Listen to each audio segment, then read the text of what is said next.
उज्जैन में महाबल नाम का एक राजा रहता था। उसके हरिदास नाम का एक दूत था जिसके महादेवी नाम की बड़ी सुंदर कन्या थी। जब वह विवाह योग्य हुई तो हरिदास को बहुत चिंता होने लगी।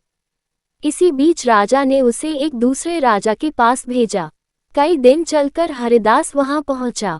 राजा ने उसे बड़ी अच्छी तरह से रखा। एक दिन एक ब्राह्मण हरिदास के पास आया। बोला, तुम अपनी लड़की मुझे दे दो। हरिदास ने कहा, मैं अपनी लड़की उसे दूंगा जिसमें सब गुण होंगे।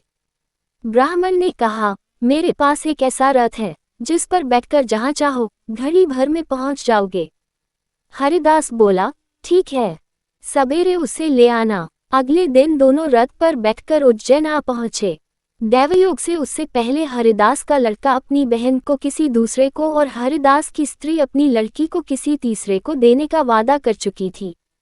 इस तरह 3 वर इकट्ठे हो गए।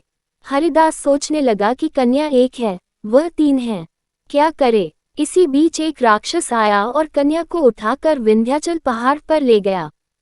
तीनों वरों में एक ज्ञानी था। हरिदास ने उससे पूछा तो उसने बता दिया कि एक राक्षस लड़की को उड़ा ले गया है और वह विंध्याचल पहाड़ पर है।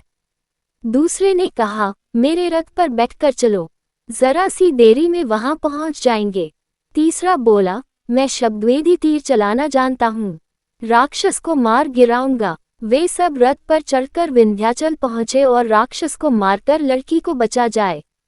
इतना कहकर बेताल बोला, हे राजन, बताओ वह लड़की उन तीनों में से किसको मिलनी चाहिए।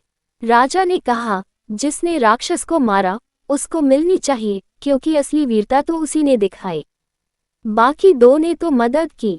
राजा का इतना कहना था कि बेताल फिर पेड़ पर जा लटका और राजा फिर उसे लेकर आया तो रास्ते में बेताल ने छठी कहानी सुनाई।